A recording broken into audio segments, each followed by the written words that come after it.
చెల్లెమ్మా, దయచేసి కూర్చోండి. కూర్చొని మాట్లాడదాం నిదానంగా. టీ కానీ మంచినీళ్ళు కానీ తాగండి. నా కూతురు సంతోషంగా లేని ఇంట్లో నేను టీ తాగాలా? ఏం మాట్లాడుతున్నావు చెల్లెమ్మా? ఇక్కడ నీ కూతురికి ఏం బాధగా ఉంది? తననే అడుగు. ఆ చెల్లికి ఏమైనా పిచ్చి పట్టిందా? మీరు ఎంత బాధ పెడితే తను రోజంతా ఏడుస్తూ కూర్చుంటుంది. నువ్వు రోజంతా ఏడ్చేలా మేమేం చేశాము? మాకు కూడా చెప్పండి. నువ్వే ఇదంతా నువ్వే చేస్తున్నావు. ఇంట్లో అత్త లేదు, నువ్వే నా కూతురికి అత్తలా నటిస్తున్నావు. నా కూతురితో రోజంతా పని మనిషిలా పని చేయించుకుంటున్నావు. తను మీ కోడలు, కానీ నువ్వు తనని పని మనిషిలా చేశావు. నేను నా కూతురిని చాలా ప్రేమగా పెంచాను. తనెప్పుడు ఇక్కడ గ్లాస్ తీసి అక్కడ పెట్టేదే కాదు, కానీ ఇక్కడ తనొక్కతే రోజంతా గిన్నెలు కడుగుతుంది, ఒక్కతే ఇల్లంతా ఊడుస్తుంది, అందరికి వంట చేస్తుంది, బట్టలు ఉతుకుతుంది. మరి నువ్వేం చేస్తున్నావు రోజంతా? ఈ ఇంట్లో ఇద్దరికి సమాన హక్కులున్నప్పుడు మరి నువ్వెందుకు పని చేయట్లేదు? నువ్వు తన తోటి కోడలివి, అంతేకాని అత్తవి కాదు. ఆంటీ, ఫస్ట్ మీరు మీ కూతుర్ని స్పెషల్గా ఏం పెంచలేదు. అందరి తల్లులు తమ కూతుర్లను ముద్దుగానే చూసుకుంటారు. నేను కూడా ఒకరి కూతుర్నే. ఇక పని విషయానికి వస్తే, మీ కూతురు ఈ ఇంటికొచ్చి ఒక్క సంవత్సరం కూడా పూర్తి కాలేదు. తను అప్పుడే పంచాయతీలు మొదలుపెట్టింది. నేను ఈ ఇంటికి వచ్చి 8 సంవత్సరాలైంది. అప్పటి నుండి ఇప్పటి వరకు నేను ఒక్కదాన్నే చూసుకుంటూ వచ్చాను ఇంటిని. తను వచ్చిన తర్వాత తనతో నేను 2 పనులు చేయిస్తే అందులో పెద్ద విషయం ఏముంది? నేను ఈ ఇంటిని ఒంటరిగా చూసుకున్నప్పుడు నేను అత్తగా మారలేదు, కానీ ఇప్పుడు నీ కూతురుతో 2 పనులు చేయిస్తే అత్తగా మారేనా? ఆంటీ, పని చేయడం వల్ల మనుషులు ఎవరూ అలసిపోరు. మరి నువ్వెందుకు చేయట్లేదు పని? నువ్వు ముసల్దానివా? పని చేయడం వల్ల ఏమీ అలసిపోనప్పుడు నువ్వెందుకు చేయట్లేదు? లేకపోతే నా కూతురు వచ్చేసరికి మీరందరూ ముసలోళ్ళు అయిపోయారా? నువ్వేమో ఇంట్లో పని చేయవు, నీ మొగుడేమో బయటికెళ్ళి పని చేయడు. నా కూతురు మాత్రం మీ పనులన్నీ చేయాలి. ఆంటీ, నేనేమి ఇంట్లో ఖాళీగా కూర్చోను. ఇంటి బాధ్యత అంతా నేనే చూసుకుంటాను. బయట పనులన్నీ నేనే చేస్తాను. కూరగాయలు తీసుకురావడం, పిల్లల్ని స్కూల్కి పంపడం, స్కూల్ నుంచి తీసుకురావడం అన్నీ నేనే చూసుకుంటాను. ఇవన్నీ ఇంటి పనులు కాదా? ఇంకా నా భార్య విషయానికి వస్తే, తను కూడా మీ కూతురులాగే కష్టపడి పనిచేస్తుంది. కానీ మీరు మాత్రం మీ కూతురు మాటే వింటారు. మా మాట కూడా వినండి ఆంటీ, కొంచెం. మేం కూడా మనుషులమే. నీకు సిగ్గుందా? నువ్వు ఈ ఇంటి పెద్ద కొడుకువి. ఇంటి కోడల గురించి నువ్వు ఇలా మాట్లాడతావా? నీకు కొంచెం కూడా సిగ్గు అనిపించడం లేదా? నా కూతురు జీవితం నాశనం చేయడానికి కుటుంబం మొత్తం కలిసి వస్తుంది. మమ్మీ, ఇదంతా వాళ్ళకి చెప్పడం వేస్ట్. ఇది బావ తప్పు. అతనే సరిగ్గా ఉండుంటే ఇదంతా జరిగేదే కాదు. అన్నయ్య, అతని ఇంట్లో నుంచి బయటికి వెళ్ళాడు. మీరు వస్తున్నారని తెలిసిన వెంటనే బయటికి వెళ్ళిపోయాడు. చెల్లి, నా మాట విను. నువ్వు ఇప్పుడే బ్యాగులు సర్దుకొని ఇప్పుడే నాతో రా. చెల్లెమ్మా, నువ్వేం చేస్తున్నావో నీకు అర్థమవుతుందా? నువ్వు కనీసం కొంతైనా తప్పుల గురించి ఆలోచించవా? నువ్వు తనకి తల్లివి. తల్లులు తమ కూతుళ్ళ కుటుంబాన్ని బాగు చేయాలి. ఆంటీ, కోడలన్న తర్వాత అత్తగారింట్లో పని చేయాలి, ఇద్దరిని గౌరవించాలి. ఇవేమీ చేయలేనప్పుడు మీ కూతురికి పెళ్లి చేయకుండా ఉండాల్సింది కదా. తనని ఇంట్లోనే పెట్టుకుని ముద్దుగా చూసుకోవాల్సింది కదా. అవును, నువ్వు చెప్పింది నిజమే. నా కూతుర్ని ఇలాంటి ఇంటికి కోడలుగా చేయడం నా తప్పే. నాకు ఈరోజు బాగా అర్థమైంది, అత్తగారింట్లో అత్త లేకపోతే ఎలా ఉంటుందో. మీ కూతురు చాలా బాధపడుతుంది కదా. ఆమెని మీతోనే తీసుకెళ్ళండి. ఈయన రాజేష్ తనకి నిన్ననే చెప్పాడు కదా వెళ్ళిపోమ్మని. మరి మీరు మళ్ళీ ఎందుకు వచ్చారు పంచాయతీకి?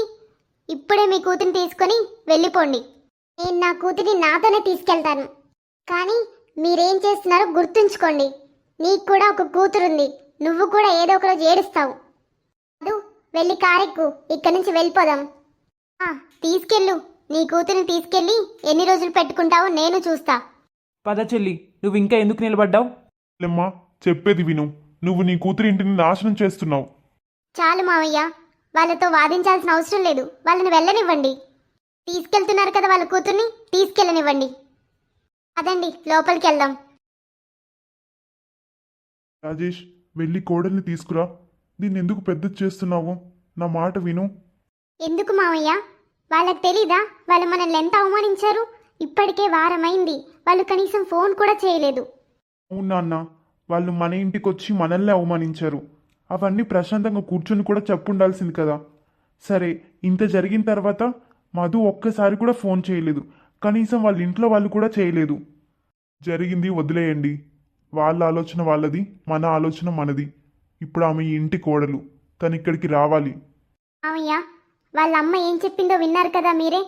తను ఇక్కడ ఏం పని చేయదంట. మరి మనం ఆమెను తీసుకొచ్చి హారతి ఇవ్వాలా? నీ ఇంటిని 8 సంవత్సరాల నుంచి జాగ్రత్తగా చూసుకుంటున్నాను, ఒక్కదాన్నే చూసుకుంటున్నాను. తను వచ్చి 6 నెలలే అయింది. 6 నెలల్లోనే పంచాయతీ తీసుకొచ్చింది. తను మనకి చాలా చెడ్డ పేరు తీసుకొచ్చింది. తనతో నేను ఒక్క పని కూడా చేయించలేదు, అయినా నా మీద ఎంత పెద్ద నింద వేసింది. అన్న, అలాంటి అమ్మాయిని మనం ఎలా నమ్మాలి? ఇప్పుడు తీసుకొచ్చి ఇంట్లో పెట్టుకుంటే రేపు మళ్ళీ ఏదో ఒకటి చేస్తుంది, మన మీద నింద వేసి మన కుటుంబాన్ని మొత్తాన్ని జైల్లో కూర్చోబెడుతుంది. అయ్యా, తను వెళ్ళి వారమైంది. తన నుంచి ఇప్పటి వరకు ఒక్క ఫోన్ కాల్ కూడా రాలేదు. సరే, మనకి చేయకపోతే చేయకపోయింది, కనీసం రాజేష్కైనా ఫోన్ చేసి ఉండాల్సింది కదా. నా మాట వినండి మావయ్య, తను ఎలాగో వెళ్ళిపోయింది కాబట్టి తనని కొన్ని రోజులు పుట్టింట్లోనే ఉండనివ్వండి హాయిగా. అప్పుడే తనకి బుద్ధి వస్తుంది. అన్నా, అన్నయ్య వదిన చెప్పింది నిజమే. నేను తన వల్ల చాలా విసిగిపోయాను నాన్న. ఈ విషయాలు పక్కన పెట్టండి. ఇప్పుడు నేను తనకి ఏదైనా చెప్తే తను వెంటనే వాళ్ళ ఇంట్లో వాళ్ళకి చెప్తుంది. అప్పుడేమో ఇక వాళ్ళ నాన్న అన్న నాకు ఫోన్ చేసి బెదిరిస్తారు. తను నాతో ఉండడానికి అస్సలు ఇష్టపడదు. వదిన చెప్పింది నిజమే. తను ఉండాలనుకుంటే తనే తన తప్పు తెలుసుకుని తనే నాకు ఫోన్ చేస్తుండేది కదా, లేకపోతే ఒక చిన్న సందేశమైనా పంపేది కదా. అన్న, తను ఇప్పుడు ఇంట్లో లేదు కాబట్టి ఇక్కడ ఇంత ప్రశాంతంగా ఉంది. తను మళ్ళీ తిరిగి వస్తే నాకు ఇష్టం లేదు. తనతో నేను కలిసి ఉండాలనుకోవట్లేదు. తనని అసలు తీసుకురాను కూడా. తనకి రావాలనుంటే తనే స్వయంగా వస్తుంది, నేను మాత్రం తీసుకురాను. రాజేష్, ప్రతి ఇంట్లో ఇలాంటి సమస్య ఉంటూనే ఉంటుంది. ప్రతి భార్యాభర్తల మధ్య ఇది జరుగుతూనే ఉంటుంది. మీ ఇద్దరు పెళ్లి చేసుకున్నారు, తను నీ భార్య. ఇది పెళ్ళి అనుకుంటున్నావా, బొమ్మలాట అనుకుంటున్నావా? మీకేం కావాలి మావయ్య? రాజేష్ వెళ్ళి తన చేతులు కాళ్ళు పట్టుకోవాలా? అరే, వాళ్ళు మన ఇంట్లో వాళ్ళని ఎలా అవమానించారు, మీరు అసలు పట్టించుకోరా? వాళ్ళు మీతో ఎలా మాట్లాడారు? వాళ్ళమ్మ నన్ను చాలా తిట్టింది. కోడలా, నాకు బాగా తెలుసు, నువ్వు ఈ ఇంటిని చూసుకున్నంతగా మరెవరూ చూసుకోలేరు. నువ్వు ఈ కుటుంబాన్ని నీ సొంత కుటుంబంలో చూసుకున్నావు. కానీ ఒకే చేతిలోని అన్ని వేళ్ళు సమానంగా ఉండవు కోడలా. కొంతమందికి వేరువేరు మనస్తత్వాలు ఉంటాయి. తను చిన్నపిల్ల, తనకి ఇవేమీ అర్థం కావు. మావయ్య, ఆమె మనకి చాలా చెడ్డ పేరు తెచ్చింది, మన కుటుంబ ప్రతిష్టని దిగజార్చింది. మరి మీరేమో తనకి ఇవన్నీ అర్థం కావంటున్నారు. తనేమీ అంత తెలివి తక్కువది కాదు. నాకు కూడా తెలుసుకోడలా, చిన్న కోడలు చేసింది చాలా తప్పు. కానీ ఒకటి మర్చిపోకు, తన ఈ ఇంటి కోడలు. ఇదే తన అత్తగారిల్లు. ఈ ఇల్లు తనదే. వాళ్ళ కాకపోతే రేపైనా తను ఇక్కడికే రావాలి. రాజేష్, నా మాట విను, వెళ్ళి కోడల్ని తీసుకురా. రాజేష్, వెళ్ళి నీ భార్యను తీసుకురా. తన కాళ్ళ మీద పడి క్షమాపణ అడుగు. కానీ ఒక్కటి మాత్రం గుర్తుంచుకో, ఈసారి తనొచ్చి నాతో తప్పుగా ప్రవర్తించినా, నాతో వాదించినా నేను మాత్రం తన ఇంటి నుంచి గెంటేస్తాను.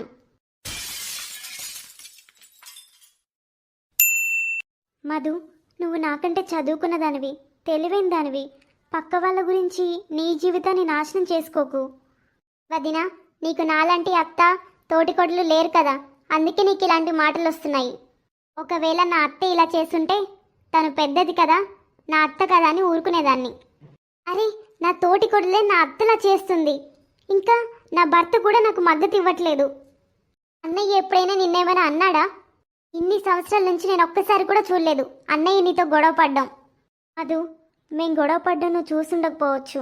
అసలు ఒక్కసారి కూడా గొడవ పడిన భార్యాభర్తలే ఉండరు మధు. మూడో వ్యక్తి జోక్యం లేనంత వరకే భార్యాభర్తల మధ్య సంబంధం బలంగా ఉంటుంది. నీ తప్పు లేదని చెప్పకు మధు. నువ్వు నీ అత్తగారింట్లో జరిగిన చిన్న చిన్న విషయాలను కూడా ఇక్కడ మీ అమ్మకి ఫోన్ చేసి చెప్పావు. కొన్నిసార్లు అయితే మీ అన్నయ్య రాజేష్కి ఫోన్ చేసి మందలించాడు. ఈ ఇంటి ప్రతి చిన్న విషయం నీ పుట్టింట్లో తెలియడం రాజేష్కి ఇష్టం లేకపోవచ్చు. అమ్మ జ్ఞానదేవత, నువ్వేం చెప్పాలనుకుంటున్నావు నా కూతురికి? నీకంటే నా అంత గొప్ప అత్తగారుంది. నా కొడుకు కూడా నీతో ఎప్పుడు గొడవ పడిందే లేదు, అందుకే నీకు ఇన్ని మాటలు వస్తున్నాయా? నా కూతురికి ఏం చెప్పాలనుకుంటున్నావు? నా కూతురి అత్తింటి వాళ్ళు తనతో ఇష్టం లేకుండా ప్రవర్తించవచ్చు, తనని కొట్టొచ్చు, తనకి నచ్చనివి చేస్తూనే ఉండొచ్చు. ఇన్ని చేస్తున్నా కూతురు మాత్రం పుట్టింటి వాళ్ళతో చెప్పకూడదు. ఎంతమంది కూతురు తమ బాధలను పుట్టింట్లో చెప్పుకోలేక అత్తమామల ఇంట్లోనే ఆత్మహత్య చేసుకుంటున్నారు. తల్లి కొడుకుని కండానికి ఎంత బాధపడుతుందో కూతుర్ని కండానికి కూడా అంతే బాధపడుతుంది. ఇక కూతుర్ని పెళ్లి చేసి అత్తమామల ఇంట్లో వదిలేయాలా? వెళ్ళమ్మా, అదే నీ అత్తమామల ఇల్లు, అదే నీ ఇల్లు కూడా, అక్కడే ఉండు అని. అరే, తన అత్తమామలు తనని ఎలా చూసుకుంటారో నీకు తెలీదా? తనకి అత్తగారే లేరు, కానీ తన తోటి కోడలు మాత్రం తనకి అత్తలా చేస్తుంది. ఆమె నా కూతురు జీవితాన్ని దుర్భరం చేస్తుంది. కోడలా, ఒక్క మాట విను. నువ్వు ఈరోజు నాకు సలహాలు ఇచ్చావు, మళ్ళీ ఇంకోసారి ఇవ్వకు. నేను బ్రతికున్నంతకాలం నా కూతుర్ని ఏమీ అనకు. నువ్వు తనతో సమానం. నువ్వు నీ ఆడపడుచు సమస్యను అర్థం చేసుకోవాలి, కానీ నువ్వు మాత్రం అర్థం చేసుకోవు. నువ్వు వదినలాగే ఉండాలనుకుంటున్నావు కదా తనకి. అత్తయ్య, నువ్వు నన్ను తప్పుగా అర్థం చేసుకుంటున్నావు. నా ఉద్దేశం అది కాదు. నేను తనకి చెప్తున్నానంతే. అదు, తన మాటల్ని పట్టించుకోకు. తను పిచ్చిది. తనకి మాట్లాడే అర్హతే లేదు. కానీ మమ్మీ, ఇప్పటికే చాలా రోజులైంది, కానీ అతని నుంచి నాకు ఒక్క ఫోన్ కాల్ కూడా రాలేదు. మమ్మీ, నువ్వు నన్ను ఇక్కడికి తీసుకొచ్చి తప్పు చేయలేదు కదా. ఏం మాట్లాడుతున్నావు మధు? ఇది నీ ఇల్లురా, నీకు అన్ని హక్కులున్నాయి. పెళ్ళయ్యాక కూతురికి సొంత ఇల్లు ఉండదని ఎవరన్నారు? పెళ్లి తర్వాత కూతురికి 2 సొంత ఇల్లులుంటాయి. ఒక్కసారి అల్లుని ఇక్కడికి రానివ్వు, అప్పుడు చెప్తా అతని సంగతి.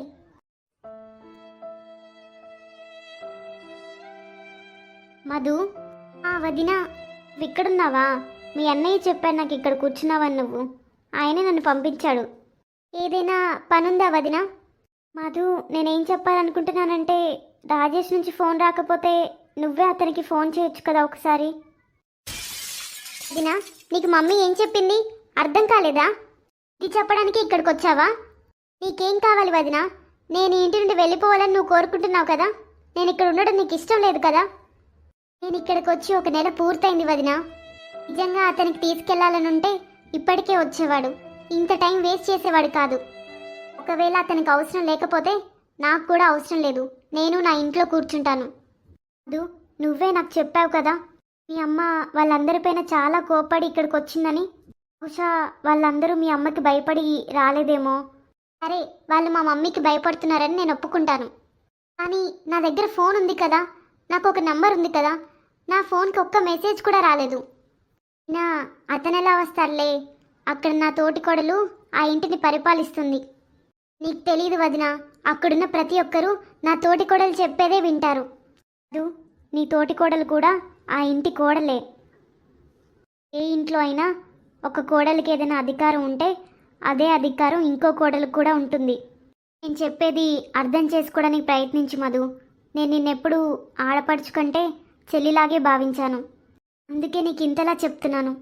కానీ మీ మమ్మీ ఇవన్నీ అర్థం చేసుకోలేకపోతుంది, ఎందుకంటే తను నీకు తల్లి కాబట్టి. మీ పెళ్ళయి 6 నెలలే గడిచాయి మధు. నువ్వు కనీసం 2 నెలలు కూడా నీ అత్త వాళ్ళ ఇంట్లో ఉండలేదు.